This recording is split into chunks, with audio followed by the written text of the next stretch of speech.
Gym और pool के अलावा कुछ तो इन सारी फैसिलिटीज़ के लिए आपको कोई 1 रुपया नहीं देना है। हेलो जी, माय नेम इज़ मोइन और आज की ये वीडियो एक बहुत ही डिटेल वीडियो होने वाली है। If you are planning to move to Malaysia इधर विद फैमिली या आप अकेले मूव हो रहे हैं। So I have been living in Malaysia for last 6 months और मैं सिटी सेंटर में भी रहा हूँ, केल में भी, और मैं केल के बाहर भी रहा हूँ। अभी मैं केल के बाहर हूँ। सो आई हैव एन आइडिया कि यार सिटी सेंटर के नज़दीक क्या प्राइसेस हैं, फूड, रेंट और वो सारी यूटिलिटीज़ और सारी चीज़ें।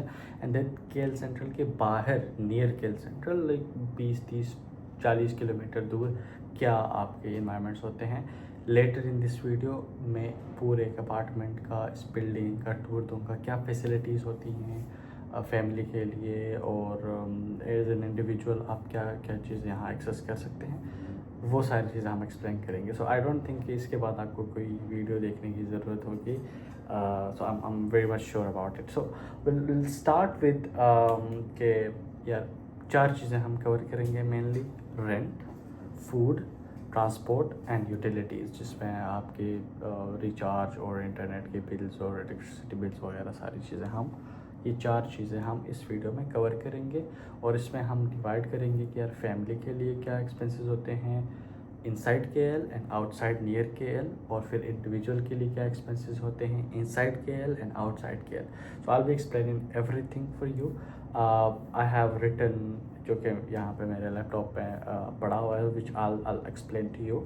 So the first thing for the family. So in KL, so मैं KL में ऑलमोस्ट 3 मंथ रहा हूँ। सिटी सेंटर में बिल्कुल ट्विन टावर्स के पास, नियर ट्विन टावर्स, और हमारे काफ़ी जानने वाले वहाँ फैमिलीज़ के साथ बैठते हैं, फैमिली ऑफ 3-4। सो उनके लिए एक जो एवरेज रेंट होता है एक अच्छी जगह पे, ओके, अब वो आप 2000 रिंगिट से 3000 रिंगिट तक आप इसको अपनी कंट्री के हिसाब से कन्वर्जन कर सकते हैं। बट इसके बीच में आप लिख लें कि आपको एक 2 to 3 BHK अपार्टमेंट, या 2000 के करीब आपको एक 1 BHK आपको मिलेगा, आई मीन एक studio apartment.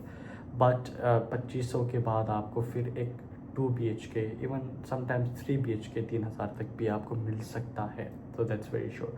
That's for the rent inside KL। And food की बात करें तो जितने भी हमारे यहाँ पे फैमिलीज़ होती हैं वो कुक करते हैं खुद, मतलब आई मीन घर में ही पकाते हैं। सो जब आप घर में पकाते हैं तो आपका कॉस्ट बहुत कम होता है, क्योंकि यहाँ पे ग्रोसरीज सस्ती, groceries in terms of like जितने भी फूड आइटम्स हैं वो काफ़ी अफोर्डेबल हैं। सो उस हिसाब से अगर आप घर में पकाते हैं तो आपका कम खर्चा आएगा। सो एवरेज ओकेजनली आप डाइन आउट करें, बाहर खाएं, और बाकी मेजोरिटी आप घर में पकाएं, तो आप 1000 से 1500 फॉर फैमिली ऑफ 4 आप लगा सकते हैं। सो ये आपका एक एवरेज बन सकता है जिसमें घर में आप मेजॉरिटी पकाएंगे। एंड देन ट्रांसपोर्टेशन के लिए यहाँ की पब्लिक ट्रांसपोर्ट, क्योंकि अगर आप सिटी सेंटर में हैं तो आप, आई एम श्योर आपके अराउंड हर जगह ट्रांसपोर्ट होगा, पब्लिक ट्रांसपोर्ट होगा, क्योंकि यहाँ 4-5 किस्म के पब्लिक ट्रांसपोर्ट है। MRT, LRT, मोनोरेल और बसेस अलग से चलती हैं, तो बहुत सारे ऑप्शंस हैं आपके पास। तो आप या तो आप ट्रांसपोर्ट यूज़ कर सकते हैं, पब्लिक ट्रांसपोर्ट, जो कि बहुत सस्ता है। मिक्स अगर वो जाए तो 4 से 5 रिंगिट जाए। अगर आप बहुत दूर ट्रैवल कर रहे हैं 1 घंटा, या मिनिमम वो 1 रिंगिट में आप कहीं पे भी सफ़र कर सकते हैं, 1-2-3 रिंगिट। सो ये है। और कार अगर आप ख़रीद लेते हैं कार, तो यहाँ पे कार ख़रीदना ये एक वाहिद एक महंगा डिसीजन होगा। बाकी कार को मैनेज करना और कार का जो तेल हो सारा बहुत सस्ता है यहाँ पे। I think oil is for 2.5 ringgit पर लीटर समथिंग। सो ये है। यूटिलिटीज़ में बिजली का बिल, पानी का बिल और जो इंटरनेट का बिल है वो बहुत कांस्टेंट होते हैं। बिजली का बिल डिपेंड करता है आप कितना यूज़ करते हो, वो it range from 100 to 200 to 300 depend करता है। बट यूटिलिटीज़ का एज अ कम्बाइन आप एक एवरेज फैमिली जिस तरह यूज़ करती है उस हिसाब से 300 से 350-400 आपका रिंगिट जा सकता है विद इन केयर। सो इसका मैं अगर एक एग्रीगेट बनाऊँ, एक टोटल एग्रीगेट, तो I think 4000 to like 4500 to 5000, I'm sorry, 4 to 5000 in between आपकी कॉस्ट आ सकती है। बाकी इसके ये एक बिल्कुल फाउंडेशनल लेवल कॉस्ट है। इसके बियॉन्ड शॉपिंग आपकी जितनी डाइन आउट हो सकती है, आपकी जितनी फिर लाइक वो यूसेज हो सकती है वो आपके ऊपर डिपेंड करता है, but this is the minimum level I am sure.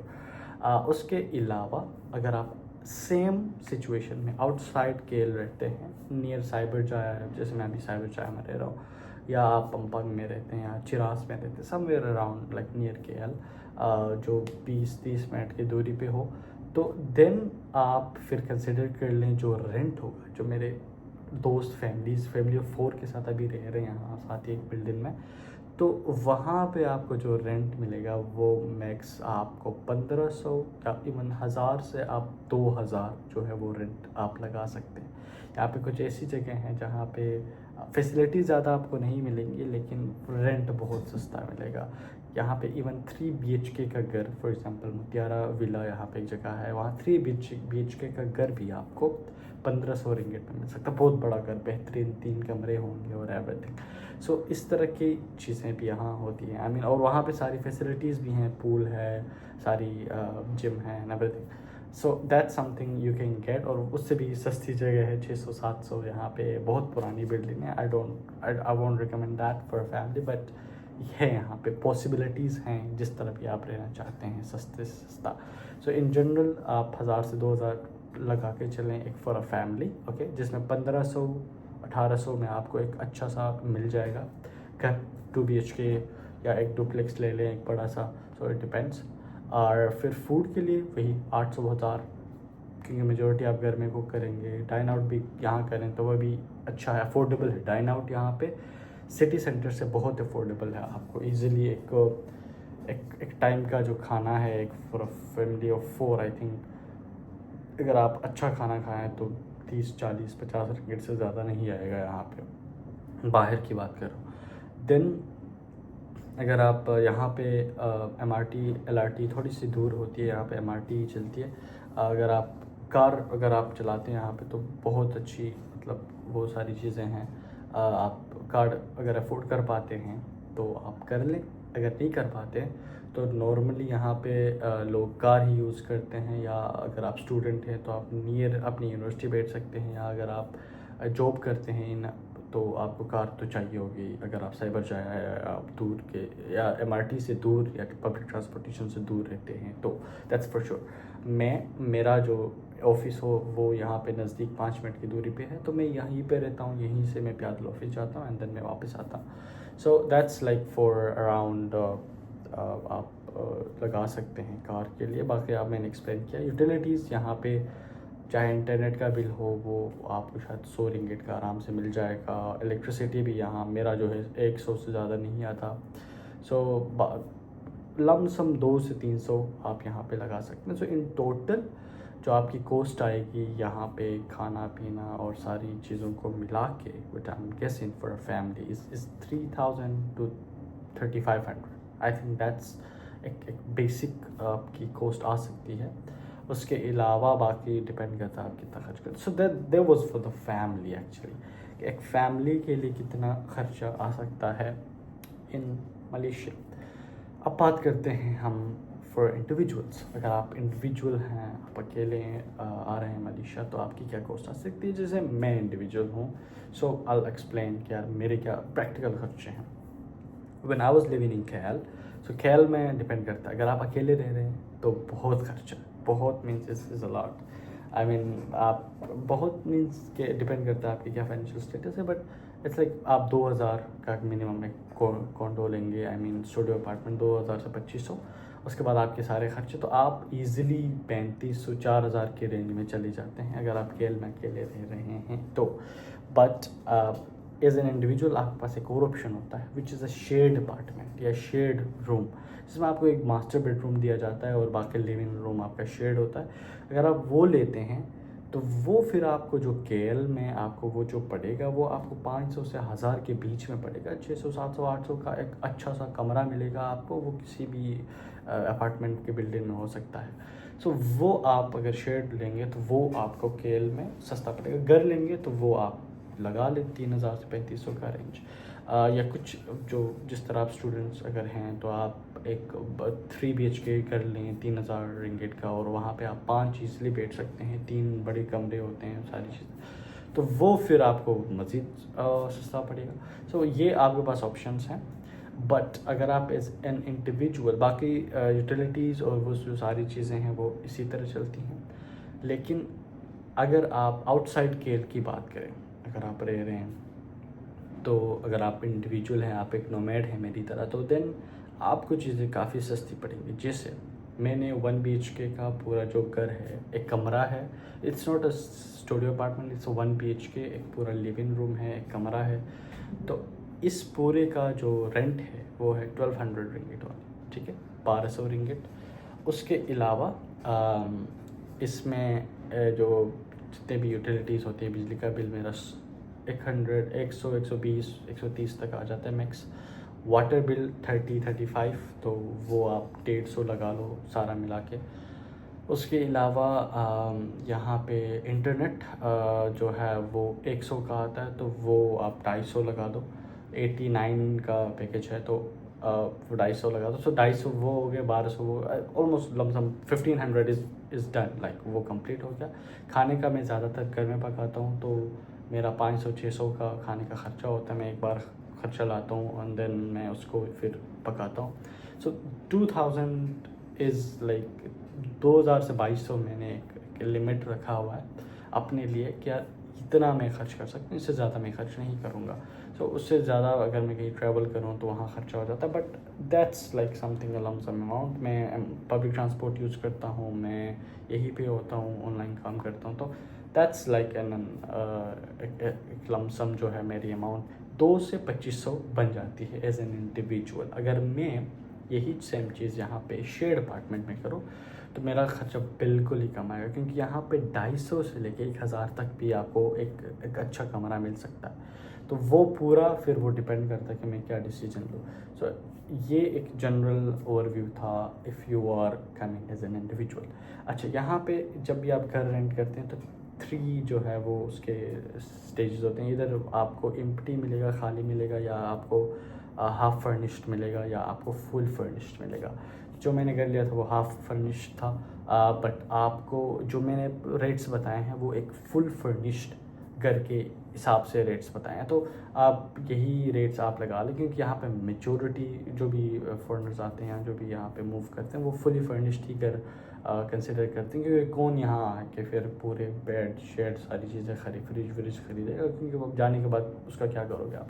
तो इसलिए यहाँ पे लोग फुली फर्निश्ड कर कंसिडर करते हैं। फुली फर्निश्ड में ये होता है कि आपके पास फ्रिज होता है, आपके पास वॉशिंग मशीन होता है, आपके पास वो तमाम बेसिक चीज़ें होती है, बेड होता है, सोफ़ा होता है, एंड देन टीवी भी होता है, इंटरनेट नहीं लगा होता, टेबल होते हैं, चेयर होते हैं, सारी बेसिक चीज़ें, मतलब आप आके बस सेटल हो सकते हो।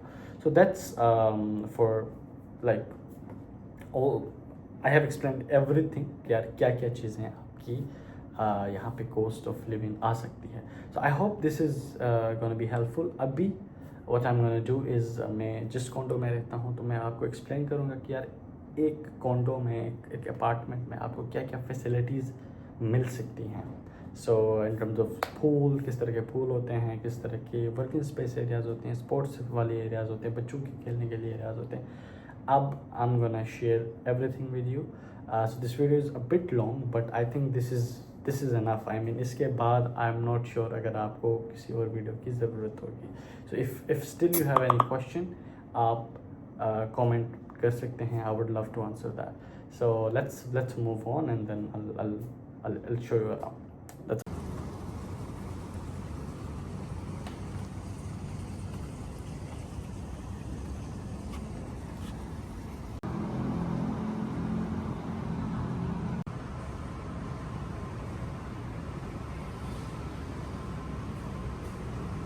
बिल्डिंग में इवन आपको एक छोटा सा बास्केटबॉल कोर्ट तक मिलेगा, तो यहाँ पे आप आके बास्केटबॉल खेल सकते हैं। सो आई डोंट नो यहाँ के लोग क्यों इन फैसिलिटीज़ को यूज़ नहीं करते। अभी हम जहाँ गए वो सारे खाली थे। मे बी जिन लोगों के पास ये चीज़ें होती हैं उनको इनकी कदर नहीं होती, बट हाँ, ये सारी फैसिलिटीज़ आपके पास हो सकती हैं। जिम और पूल के अलावा कुछ अपार्टमेंट्स में आपको वर्किंग स्पेस एरियाज़, लाइक अगर आप स्टूडेंट हैं तो ये जो कोवर्किंग स्पेस एरियाज़ भी आपको मिल जाते हैं, बड़े खूबसूरत एस्थेटिक जगह होते हैं जहाँ पे आप बैठ सकते हैं and then you can enjoy. So ये फैसिलिटीज़ भी आपको मिलती हैं।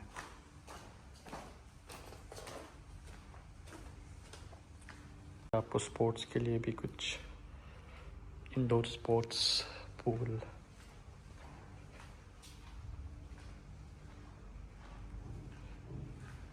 तो इन सारी फैसिलिटीज़ के लिए आपको कोई 1 रुपया नहीं देना, ये आपके अपार्टमेंट के साथ कंपलसरी होती है। तो आप अपनी फैमिली के साथ यहाँ पे एंजॉय कर सकते हैं। अच्छा जी, मैं पूल एरिया आया था and I remember I missed one thing, और वो ये चीज़ है कि आप कहाँ से यहाँ पे घर अपने लिए रेंट आउट कर सकते हैं, वो कौन से प्लेटफॉर्म से। यहाँ पे मेनली एक रूल है कि आप जब भी घर रेंट करते हैं तो आपको एक डिपॉजिट पे करना पड़ता है। सो डिपॉजिट इज़ लाइक 2.5 मंथ्स का डिपॉजिट और 1 महीने की यूटिलिटीज़, तो वो काफ़ी बड़ी अमाउंट है। वो आप प्रॉपर्टी गुरु या कहाँ कहीं फेसबुक पे आपको एजेंट्स मिलेंगे, हर जगह आपको एजेंट्स मिलेंगे, उनके साथ कांटेक्ट करें, घर सर्च करें, उनसे अपॉइंटमेंट बुक करें एंड देन आप वहाँ जाके उनको वो एडवांस पे करके देन अपना अपार्टमेंट लॉक करवा सकते हैं। लेकिन अगर आप वहाँ पे उनको वो जो डिपॉजिट है वो बड़ी डिपॉजिट वो नहीं देना चाहते, तो आप स्पीड होम्स से 0 डिपॉजिट वाले घर, और स्पीड होम्स की एक छोटी सी फ़ी होती है, वो कोई 50 रिंगिट 100 रिंगिट पर मंथ की फ़ी होती है, उसके थ्रू अगर आप बाय करेंगे तो आपको देन फर्स्ट मंथ कोई डिपॉजिट नहीं, आप सीधा किराए से स्टार्ट करेंगे जो आपका रेंट है, एंड देन आप धीरे धीरे थोड़ा थोड़ा करते हुए आप स्पीड फॉर्म की जो है जो फ़ी है वो आप सिर्फ पे करेंगे। दैट्स समथिंग जो आप कर सकते हैं।